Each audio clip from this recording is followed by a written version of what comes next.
Bryce Underwood will return in Avengers Dooms. No, Michigan football. He's returning to Michigan football in 2026. But anyway, we'll break down this massive development on this episode of Locked On Wolverines. You are Locked On Wolverines, your daily podcast on the Michigan Wolverines, part of the Locked On Podcast Network, your team every day.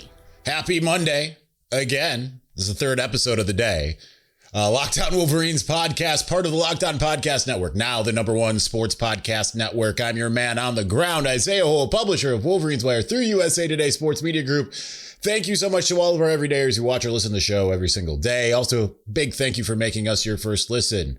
Like I said, we are on the third episode of the day. You can check out the others, but we're going to get right into Bryce Underwood's decision, what that means, and also we're going to talk about LFG 147, if you've seen that campaign, and two others who announced their returns. We've also had a couple of others enter the transfer portal. We're going to keep this happy. We're not talking about those who are leaving, those who stay. That's where we're at. So anyway, Bryce Underwood, former #1 overall player in the 2025 recruiting class, started all 13 games of his freshman season, obviously had some ups and downs, way more than I anticipated on this show. So that's a mea culpa. I was wrong, but still, this is a guy you build around, right? Like, he's still incredibly talented. He's got everything that you really want from a quarterback. He's got poise. Generally he has mechanics. He's had moments where those have gone by the wayside. And obviously the previous coaching staff didn't exactly maximize his potential. Oftentimes it felt like they were holding him back. Kyle Whittingham said straight away at the introductory press conference a week and a day ago that he had a 45-minute conversation with Underwood. It was the only one-on-one conversation he had so far with a player.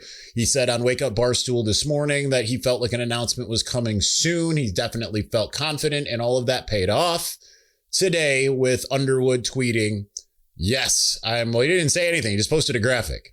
Kind of typical Bryce Underwood. He doesn't say a lot, folks. He doesn't.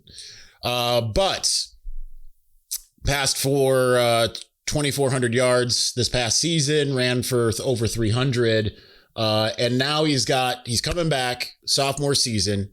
You get better at football by playing football. And for all of his own moxie that he has, that he had coming in, no one's ever seen a freshman like me. Listen, he got humbled a little bit. But I mean, he still did pretty good against some really good defenses. Made a lot of mistakes along the way. It's kind of where it's like, okay, Michigan lost against Texas, and it's kind of like, well, that's very unfortunate because they had the lead. He threw 2 picks that were very costly. But ultimately that game, it matters in terms of like maybe the general feeling, but it's a new coaching staff. It's a bunch of different stuff going on now, right? So with that, my voice cracking, with that, it's huge because now you have him to build around. Now, obviously, had he not come back, there were other options. Maybe Devin Dampier would have come from Utah, but now you get to keep him over there. They do need to get some other quarterbacks because they've now had 3 leave with, I said I wasn't going to talk about it, but Mikey Keene entered the portal today. So they are going to need to get some assistance because now there's only 3 left, and one of them is a true freshman and the other is a redshirt freshman. But I mean, this is massive because he's the type of guy that you can sell. And I know that they have not been able to secure a lot of receivers and things of that nature yet, but you can sell him and you can build your offense around him. Here's the good news. Jason Beck is the perfect offensive coordinator to really maximize what he's capable of doing. Because Bryce Underwood, regardless of the mistakes that he made this year, still has an insanely high ceiling. And we kind of, I think, saw his floor this year. So with that, I mean, you get him some help, you get him some receivers, you teach him mechanics that he doesn't know. Because here's the thing that you have to remember. And I don't remember if Connor said this on the show before or not. But, Bryce is a very good quarterbacks coach in Donovan Dooley. But at the same time, like, Connor was like, he's so inquisitive. He wants to know everything he doesn't know. And there's a lot that he doesn't know, which is expected no matter if you have a quarterback's coach and all of this stuff. Like, he didn't get the same type. He got a lot of the quarterback training, which has really helped, obviously, with some of those things that I would say normally you can't teach, but I think it helps you get ahead of the curve. But I think one of the things that you see here now is what kind of happened when he was just kind of being able to go out there and wing it. And now he's got people that are willing to impart a lot more to him. Like I said on one of the earlier shows, I don't believe Chip Lindsey was particularly hands-on. Not greatest sources in the world, but just I know that some who were relatively close to the situation said that he was kind of afraid to coach Bryce directly in some ways, in the sense that didn't want to upset the apple cart, right? Bryce came in more highly paid than Chip Lindsey, right? And sometimes that's going to create some odd dynamics. And now I think you have a situation, and we're just paying attention to make sure there's not anything we're missing here. Sometimes that can create some situational things.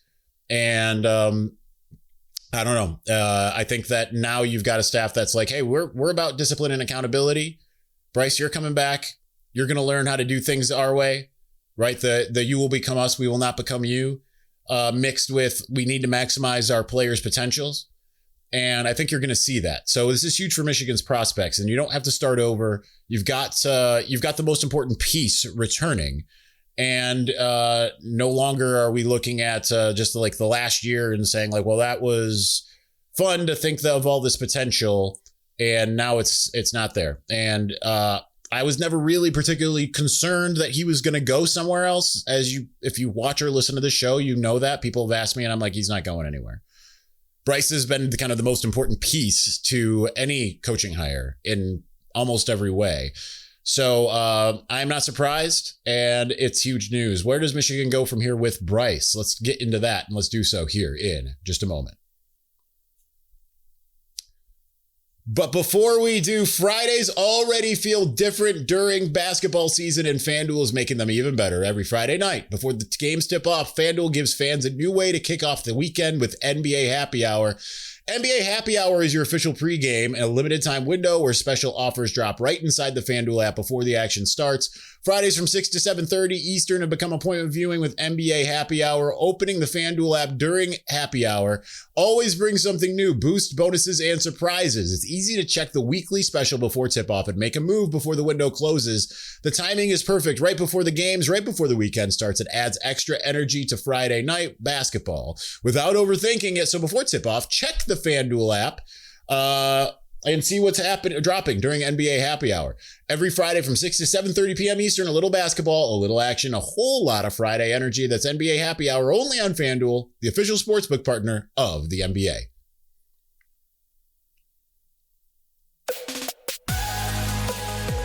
Thank you for making Locked On Wolverines your first listen of the day, maybe your second and your third. This is the first time we're having three. It's not the first time I've recorded 3 episodes in a day. It's the first time, though, however, that we are posting all 3 in a day. But thank you for making Locked On the #1 sports podcast network. You already live your team every day. Now take it up a level and go ad-free. Join the Everydayer Club today and get Locked On Wolverines with no interruptions. Members only Discord access, where I told you I was pretty confident that Bryce was announcing today. Knew that some others were coming, not the ones that announced. There's a couple others that I think are going to, based off of some conversations with some colleagues. I actually haven't shared that in the Discord yet. I will do that after this show. All for just $5 a month or $50 a year. Go to lockedonwolverines.supercast.com or check the show notes for more information, more details. That's what you need. More intel. It's the important thing. All right. So this is huge for Michigan, especially when it comes to the timing, trying to secure some wide receiver help. Maybe that comes with keeping some guys around. But on top of that, they can't just keep who they have around. They need more than that. And being able to go out and secure some other people. Now, DJ Moore didn't end up entering the portal or rescinded his entering the portal, came up with a new deal with Clemson. There's some others that they're looking at. I know that I saw a tweet earlier today that said, like, the problem with this smash mentality is it's made Michigan essentially anathema to anyone who wanted excuse me, bring in wide receivers because they just looked and said, yeah, thanks, but no thanks. But the good news is you got Bryce coming back. You got a new offensive coordinator. You got a new head coach. All of those people can sell a different vision. Yes, they're going to run the football. And but you can see with what they were able to do at Utah that they did both. Now, you need to be able to say that, hey, we're going to do both, but maybe we'll pass a little bit more than we did this last year. Right? Like, you know, like there's a lot to sell here, but like that's the good news that comes with having a new coaching staff is you can sell a different vision, and whatever you thought of Michigan football is a different scenario than what it has been for the last, 5-6 years. So now you can kind of sell a different vision.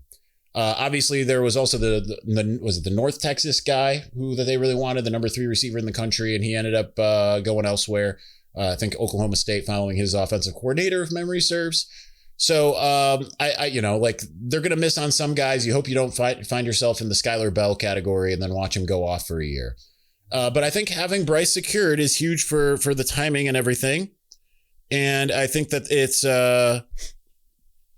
going to be really exciting to see what he's able to do, even just by virtue of being in a situation where you expect that he's probably going to have some more competent people around him. You know that there's going to be better coaching. You know that they're going to go out and get some guys that can catch the freaking football. And now you can really truly build out this class earnestly because you know where you're starting. The quarterback is the most important position on the field for a reason. And even though he struggled mightily in some games, right, like that middle of the season, lower tier games, obviously didn't play great against Ohio State, didn't play great. I didn't think he played terrible against USC, but still didn't play great. Played really well for a while against Texas, which is impressive regardless of their opt-outs, but then kind of self-imploded a little bit. As Bryce himself has said, like he learns most from those negative lessons learned than he does otherwise. And he had started to kind of look the part here. So it's going to be really exciting to see now that he's coming back, what they're going to be able to do, who they're going to be able to bring in, all those types of things that are going to really work in Michigan's favor. Man, everything is blowing up now that Bryce is returning. That's huge to see. But also just excitement for the future, even if you're a fan, right? Like you can go forward knowing that, okay, we probably saw his floor. Now it's time to inch closer to that ceiling. It's not saying he's going to be locked in this year and next year, but like you give yourself a fighting chance, obviously. Someone on campus is better than someone not on campus because they already know what it is. They already know. Just have to keep myself from saying it. I'm going to do it anyway. You already know what to do. Tapping into I'm the least black man ever. By the way, so yes, if you didn't know, I am black, half black. So there you go. People always ask why is your idiom Black Gandhi on the message boards? Well, because I came up with it when I was like 20 and I thought it was really clever. I'm black and wise like Gandhi. Turns out now I'm not so wise, but still. I think that there's just a lot to love about it. I was never particularly concerned, but until this moment came, you had to sit there and wonder. That's why I get asked the question every day, whether it's from in the Discord or on Twitter or friends texting me, like, what do you think? And we're in a brave new world where like guys have to say they're staying, which is kind of a weird thing. USC's putting out, this guy signed a new contract for the next year. And you're like, oh, brother, this is where we're at now. It's literally free agency every single year. Which I don't love, but it does help you be able to compete on a yearly basis in a different way. So, yes, they've had some departures, but now at least, like you got number 1 locked up. Everything else should help fall in place from there. He can be an avid recruiter as well, right? You can't, don't want to take that away from him to be able to, hey, we're going to get this wide receiver on campus. He can pitch. Or just generally like, hey, you want to stick around, whatever. And I'm sure there was a little bit of consternation when Elijah Dotson had opted to go elsewhere, right? Because that was the harbinger of Bryce coming. So nonetheless, it's huge. It's absolutely huge. All right. We're going to keep that one short. We're going to talk about the two others who announced they're coming back at the juncture of which I am recording this. So we'll do that here in just a moment. But before we do, there's nothing like college football season, tailgates, packed stadiums, and being right there in the middle of it all. The energy, the bands, the moments you remember forever, but actually getting tickets, that part used to be frustrating with long queues, logins, and prices jumping at checkout. That's why Game Time gives the advantage back to fans. It's the easiest way to unlock amazing college football tickets and experiences in just a few taps. I opened the Game Time app to look at some of the college football games across the course of the season. I was surprised to see how fast it was to find great seats. The app is incredibly easy to use. I went from browsing to buying tickets in just minutes. I loved being able to see the view from my seat before buying, so I knew exactly what I was getting. The zone deals also stand out. You pick the section, Game Time picks the seats, and you save even more. So take the guesswork out of buying college football tickets with Game Time. Download the Game Time app, create an account, use the code LOCKEDONCollege for $20 off your first purchase. Terms apply. Again, that's the code LOCKEDONCollege for $20 off your first purchase. Download the Game Time app today.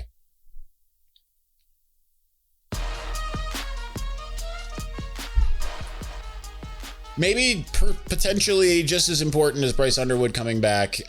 There was like zero doubt that Blake Frazier was coming back, but he was the first to announce that he was returning as a part of LFG 147. That one I had zero. Like I even put in my transfer portal tracker on Wolverines where when I talked about some of the other guys, Blake Frazier staying. Like, I mean, he's a legacy. There was just zero chance he was going anywhere. They're just zero. But at the same time, he played so well.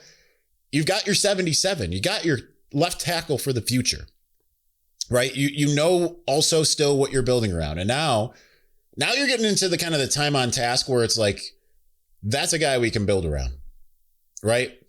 Because now he's going into his redshirt sophomore year. It's his third year in college. He's healthy. Like I said, he played well. I still think Jake Warnero was the best. And it sounds like he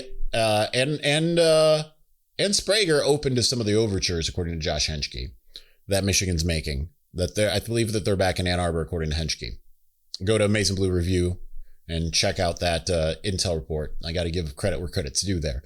But, I still think like, okay, Blake Frazier, you got a guy that you can build around. And then on top of it, a guy that almost beat out Evan Link at left tackle was Andrew Babalola. But his ACL tear in fall camp prohibited him.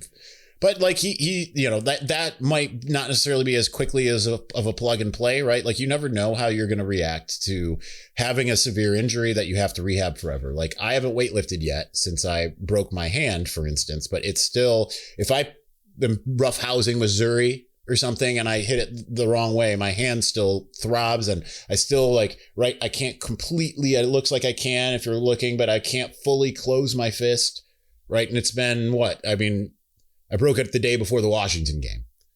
And some days are better than others. And he's going to have to get used to going through some of those learning curve types of things, right? So, really interesting to see what he ends up doing here. But I mean, ultimately, this is massive for the sake of your quarterback can only be so good if you don't have a solid offensive line, and now you've got two cornerstones of that. And considering that right now we don't know what Jake Warnero is going to do, Sprague may or may not be gone.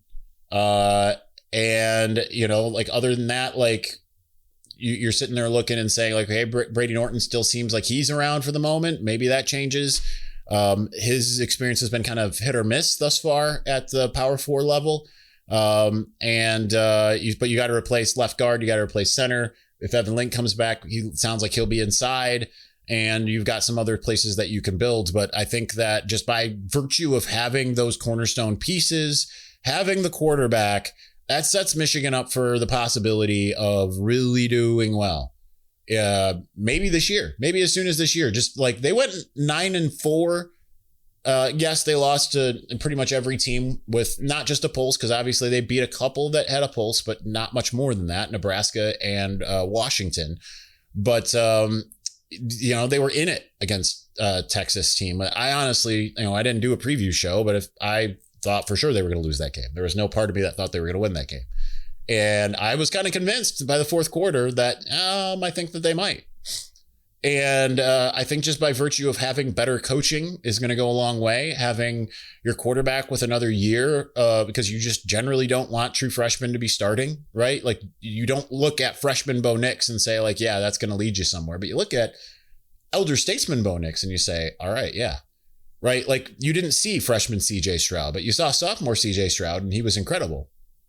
So I think that all kind of plays to go a long way, and to be able to have so much youth that can now has that experience. Now they've got coaches who I think know a little bit more about what they're doing. Jim Harding on the offensive line, having Coy Detmer Jr. as a quarterbacks coach, having Jason Beck as your offensive coordinator, and a guy who's worked with quarterbacks as well. I mean, this is great. To quote, because I have to keep on doing the Arrested Development quotes, this is joyous news. So there we are.